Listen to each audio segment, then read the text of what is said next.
An ordinance of Vandenberg County Codes establishing a committee to research data centers. So I'll let Eric. Okay, so this, you have a version of this on your desk that is an updated version versus the one that had come out with the packet. And I know all of you have had an opportunity to read this. I'm going to point out the changes. So in consultation with the county attorneys this morning, I made these changes to change it from a 180-day period to a period that ends December 31st. Craig is here. Craig Emig, I don't know if you came here to talk on behalf of the county, but well, I'm just saying if I'm saying something wrong, let me know. But the intent being that I believe that the county wants to move this process along quickly. Obviously, they still have the ability to extend it if necessary, but that is the intent is to have it done by the end of the year. We also changed the original language that had a 5-member committee to be basically to, again, give the Board of Commissioners flexibility in how many people they want to put on it and who. And they would serve at the pleasure of the commission. That can be done in their meeting then. Yeah, that does not need to be specified, and they don't want it specified in this. Okay. So basically, the number will be set by how many people they actually appoint. Another change was in item 6 during the deferral. The committee it now says is authorized to, previously said shall, and we added language that says in A, evaluate the impacts of data centers, including without limitation. In other words, these are elements of the study that would be examples, but it's not an exhaustive list. And the same thing happens in B, except that we put the language at the end where it says as well as any other matters considered advisable by the committee as to data centers. And the final change was just kind of rewording item 7. So now it just draws a distinction between a primary and a secondary use. So we're trying to avoid somebody having a business that has a lot of computing needs and they do it all on site, and that's not a data center. So that's or at least that's not what they consider to be a data center. Okay, and thank you for pointing those changes out. And can you explain to everybody, mainly the people who have come to be part of this or hear this, that this ordinance is to establish a committee to research this, that this is not, we're not making any decisions on data centers tonight? Well, it does two things. One is, as you said, it establishes or gives the county the ability to put together a committee to study it, but the other one is it puts a deferral on the acceptance of applications for permits so that they have time to do that. Right. Okay. So those are the two things. Okay. Okay. Does anybody have any questions on that? No. Okay. I know there are a lot of people here. I don't know if you guys are just here to find out what's going on. But if there is anybody who wants to make a comment, this is not about, I don't want data centers. This is not what we're going to hear tonight. You can say that, but that's not what we're talking about tonight. What we're talking about. But if you have any comments or any input on the fact that a committee is going to be decided, and Dirk Mr. Stahl can jump in on this, but the idea here is that before a data center will come to Vandenberg County, we want the opportunity, or the county commissioners want the opportunity to establish the rules for what that would look like. And so they're wanting to have time to get the input, have time to understand the pros, the cons, the this, the that of what this means for our county. So that's what we're voting on tonight, is to give them an ordinance or approve an ordinance by this board, or what we can approve, for them to create a committee. And this, again, is a recommendation. Right, that's what I mean. Oh, I'm sorry, What yeah. we're doing. I didn't use the word recommendation, but what our commission does is we make a recommendation that this ordinance should be approved. So if anybody has any questions or comments in regard to that, I'm happy to have you come up and state your name and address for the record. And sure. And, okay. Yeah, we want a time limit for sure. And I want to give people an opportunity to say things. Go ahead. But I'm just trying to establish what we're doing right now and what we're not doing. So go ahead. Christopher Newman, 3121 South Rotherwood Avenue. Okay. Good afternoon, or I guess evening at this point. First, I want to thank everyone involved in bringing this ordinance forward. I know I had emailed Mr. London some concerns. Pausing applications and taking time to study data centers before making long-term decisions is meaningful progress.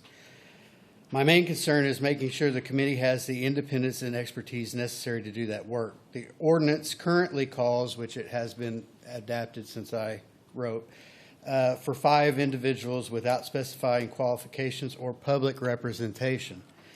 10 members, I would respectfully recommend 10 members at least representing areas such as electrical infrastructure, water and environmental resources, economics and public finance, public safety, planning and land use, along with citizen representation. I also think there is an important distinction between having a voice and having a vote. Utilities, developers, organizations, advocacy groups, and others that with direct knowledge should be invited to provide information and answer questions. But I believe the voting committee should remain independent so it can weigh information from all sides and reach its own conclusions. I would also ask that transparency be built into the process through public meetings such as this, available materials, and meaningful opportunities for public comments such as what I'm doing right now. There are several issues I hope the committee specifically examines beyond the areas already listed in the ordinance. Ratepayer impacts, tax incentives, and actual net public benefit, water availability, environmental and emergency response concerns, and what happens if a facility closes, changes ownership, or files bankruptcy. That last point is easily overlooked. We should consider decommissioning requirements and financial protections so taxpayers aren't someday left responsible for an abandoned facility or cleanup. I also question whether, at the original writing, 180 days is enough. This process has felt like a rush already. Why rush it even further? I know we want something in place, but let's rush a committee and make a decision by the end of the year doesn't seem prudent in something that could impact so many things. Plus, they got to research and then have additional time to go through the process of then developing that ordinance as well. This isn't about supporting or opposing data centers. It's about making sure that if our community moves forward, we understand the risk as well as the benefits and put protections in place beforehand for all residents. Thank you. Thank you. And that's exactly what we're trying to do. So thank you for those comments. Okay, anybody else want to make a comment or add to that? And that timer is running. That's a total of what we're going to give. Yeah. So. Hello, my name is Nicole Chandler, 2711 Claremont Avenue, Evansville, Indiana. I'm going to cut my statement short, but longtime West Sider, born and raised here, moved away for a while due to environmental and health and safety concerns that I had for Southwest Indiana, so I felt compelled to speak tonight. I would recommend an extension of I know you said strategic pause, or I can't remember the exact wording, but 24 months, extend that to allow for thoughtful, sustainable development, also to not to overwork the committee. That's a lot of research to get done in about a less than 6-month time frame. Additionally, love to see that there's more opportunity for folks to join the committee. I would recommend 2 to 3 citizens on the study committee for a local perspective, as well as a hydrologist or geologist to understand water impacts, as well as potential subsidence that occurs. There's mine subsidence over in Warwick County, so that's maybe something that would want to be considered within this, as well as a land use expert to understand wildlife impacts, soil impacts, and property value impacts of surrounding areas, things like that, as well as a physician to understand public health impacts. So I know you're making a recommendation. I would recommend maybe people like that be added to the study committee when you bring that up to the county commissioners. Thank you. Okay, and you're all on the record, so thank you for that. So they're going to hear this. Christopher Norick, 2728 Harmony Way here in Evansville. My comments are my own and do not represent my employer. I want to get that out there. So I do appreciate the commission taking this important issue in a way that involves public into the process. I think that's exactly what we're all looking for. I would like to offer some suggestions to improve the ordinance before it moves out of APC. So the most important would be to extend that strategic deferral to 24 months. This would not only give the committee additional time to research and develop thoughtful recommendations to be incorporated into the zoning, but more importantly, it offers some insulation, a buffer to our community if the AI bubble were to burst. The hyperscale AI data center industry is in its infancy, and there is an enormous push by the richest companies in the world to gain a first mover advantage, with little regard for the ramifications to the communities who host them or the wider societal impacts of AI in general. So that tunnel vision has manifested as an industry that will spend approximately $1 trillion this year on hardware that becomes obsolete in 3 to 5 years. That's according to the Del Oro Group. McKinsey & Company predicts spending will hit $7 trillion by 2030. So that might sound like a great through an economic development lens until you consider that these companies have yet to figure out how to monetize that AI. So I'm not comfortable with inviting that sort of speculative endeavor into our community until the industry matures a bit and gets through some growing pains. So I also understand that CenterPoint is very excited to have a brand new market to sell energy in Southwest Indiana, as touted by both its CEO during their recent earnings call and local leadership at various public appearances in the last few weeks. So much so that they created a special section in their 2026 Integrated Resource Plan titled the Alternative Preferred Portfolio that lays out a plan that more than doubles their current economic generation capacity by adding 1.5 gigawatts of methane-fired turbines in a few short years. I have a copy of that report if you'd like to take a look. So their enthusiasm in and of itself may be the best reason to take an extended deferral to carefully consider all the unintended consequences to our community. So I agree with the other commenters that the committee should expand to include a diverse mix of both citizens and subject matter experts. And that committee should be giving more autonomy to itself to establish or to accomplish its charge. So thank you for your thoughtful consideration of my suggestions. Thank you. Thank you. Okay, come on up. You guys have 3 minutes. Hello, my name is Philip Alpers. I've lived on the west side, been in Posey County my entire life. I would like to apologize earlier for our back and forth.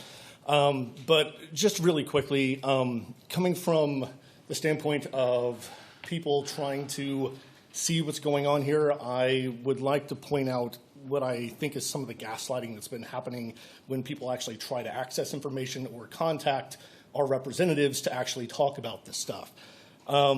Whenever I call in to try to talk to city council members, I usually get referred to someone that's primary job is to make me go away.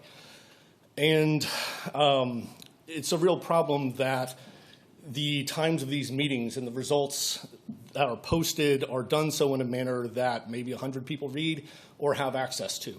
And considering where the internet is, there's no reason why that as this, whatever we're trying to do goes forward, that we have to wait until the end to see the results of what's actually being proposed and the information that's coming out of it. It should be a running theme so that as information comes out, we have access to it, and we're not trying to put together citizens' formation in 2 weeks to try to come back and talk to you guys. So I would really appreciate that. I'll just say that, like, one other thing is, just as a side note, like our flock systems were hacked in January.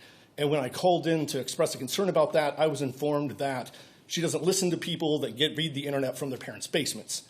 That's horrific. Very few people even know that we've been hacked. And the only way to know was actually in the Courier and Press, which is behind a paywall. I find that pretty appalling, and I think we need to do something about it. And let's please make sure that does not happen here. Thank you very much. Thank you, Mr. Elpers. Okay.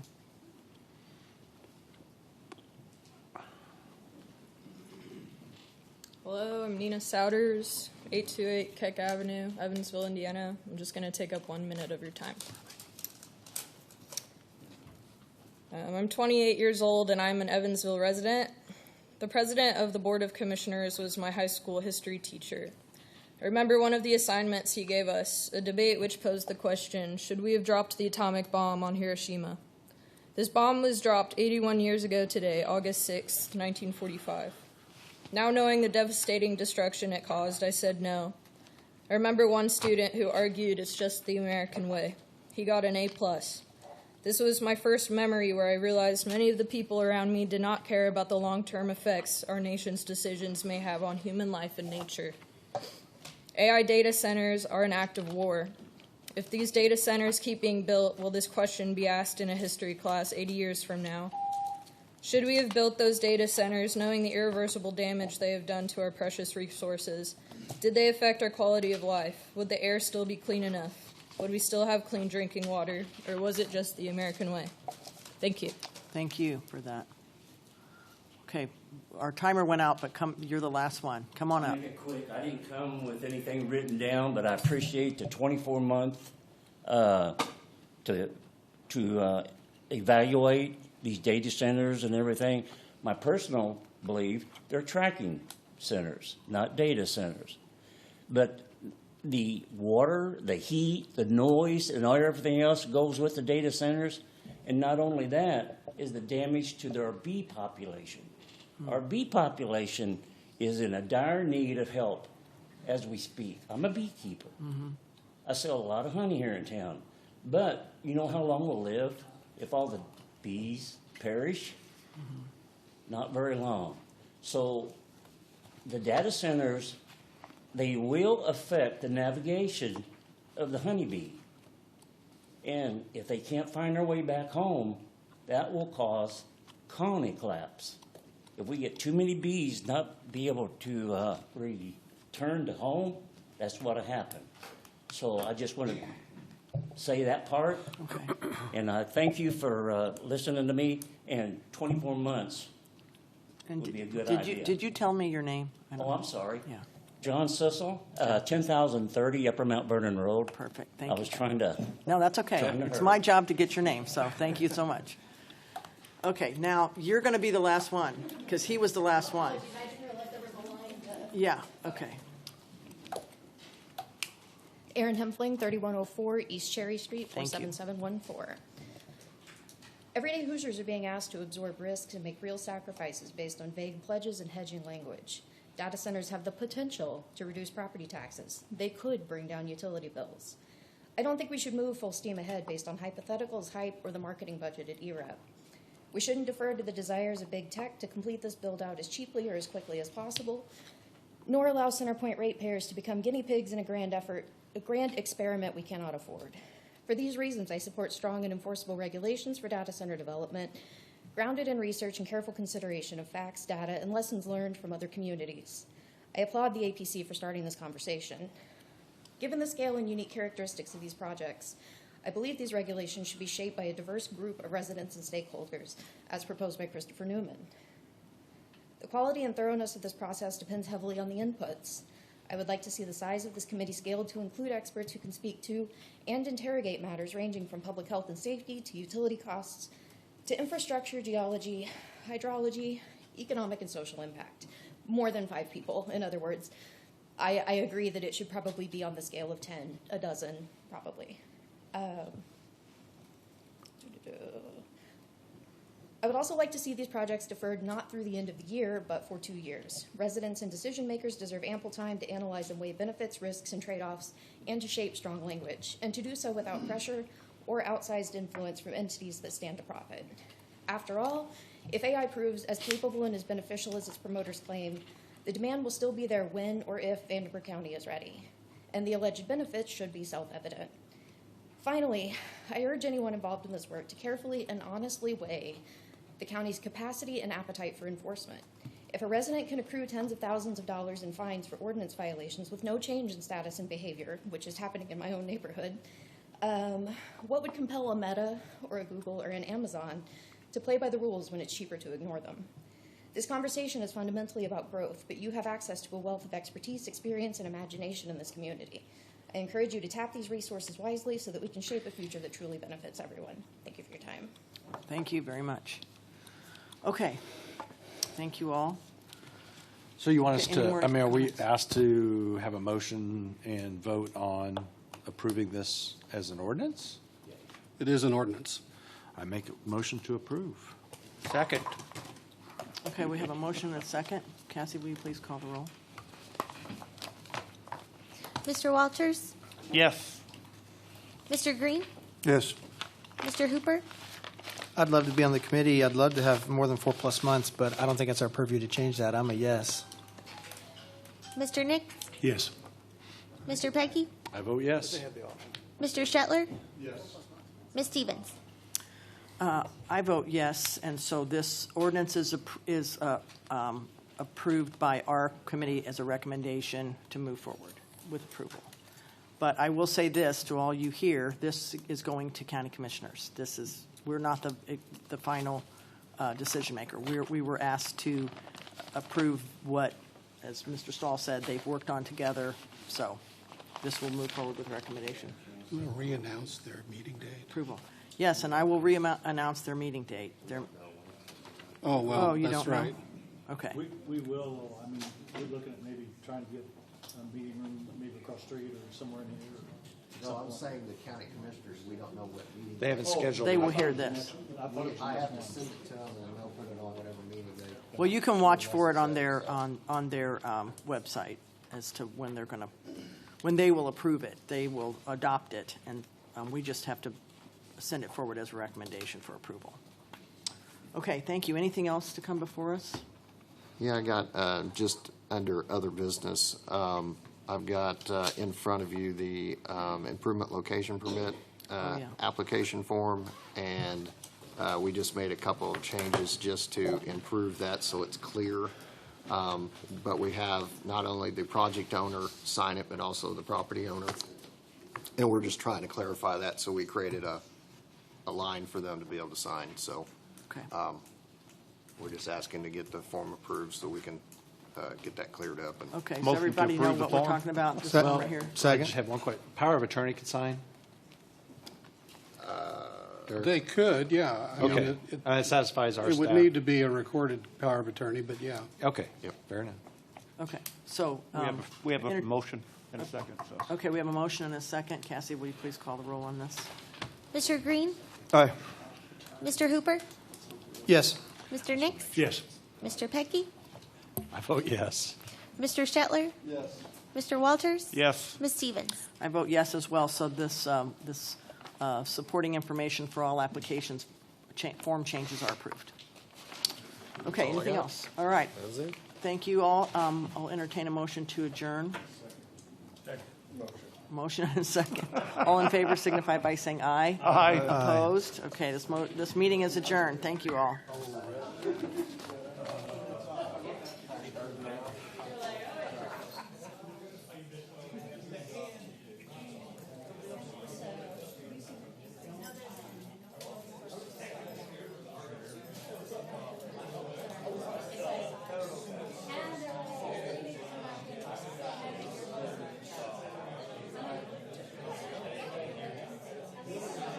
you.